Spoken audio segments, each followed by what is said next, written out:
ఓం శ్రీ సాయిరామ్. ఈరోజు మనం ఒక భక్త శిరోమణి గురించి తెలుసుకుందాము. శ్రీరామచంద్రునికి ఆతిథ్యం ఇచ్చి దర్శన, స్పర్శన, సంభాషణ భాగ్యములు పొందిన ధన్యురాలు శబరి. భగవంతుని అనుగ్రహానికి గుణము కాదు, గుణము భక్తి ప్రపత్తులే ముఖ్యమని చాటి చెప్తుంది ఈమె చరిత్ర. శబరి ఒక బోయ స్త్రీ.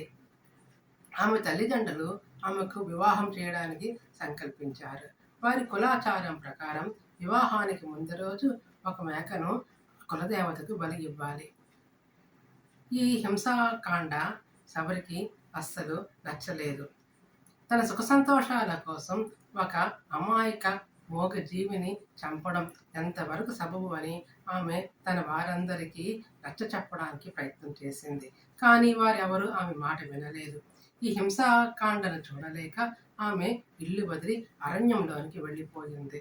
అలా అడవిలో తిరుగుతూ పతంగముని ఆశ్రమానికి చేరుకుంది. అక్కడ ఆశ్రమంలో వేదాధ్యయనం, ఆశ్రమంలో జరుగుతున్న వేదాధ్యయనం, మంత్రపఠనములు, సత్సంగములు అని వారెవరూ తెలియకుండా వింటూ ఉండేది.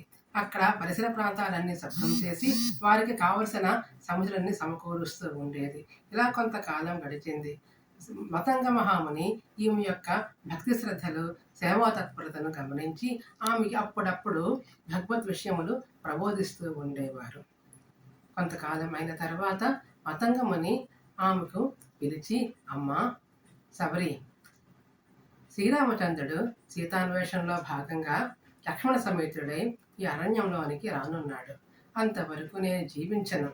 సాక్షాత్తు విష్ణుమూర్తి అయిన శ్రీరామచంద్రుని దర్శించి ఆయనకి ఆతిథ్యం ఇచ్చిన భాగ్యాన్ని నువ్వు దక్కించుకో తల్లి, నిరంతరం రామనామస్మరణ చేస్తూ ఉండు అని చెప్పి పతంగ మహాముని సమాధినిష్ఠుడైపోయాడు. శబరి నిరంతరం రామనామస్మరణ చేస్తూ రాముని యొక్క రాకకే ఎదురు చూస్తూ నిరంతరం రామధ్యానములో ఉండేది.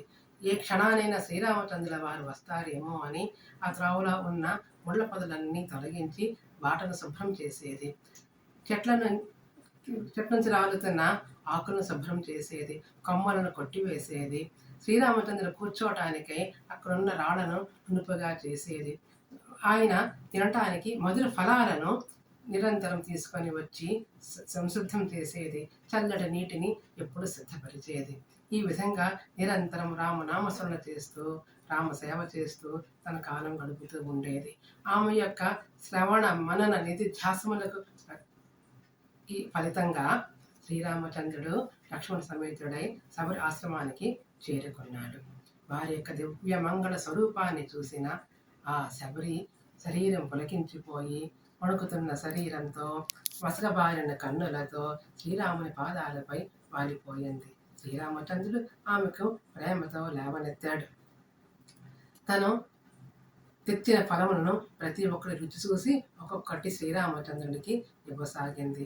ఆ ప్రేమతో ఇచ్చిన ఫలములను శ్రీరామచంద్రుడు ఎంతో ఆనందంగా స్వీకరించాడు.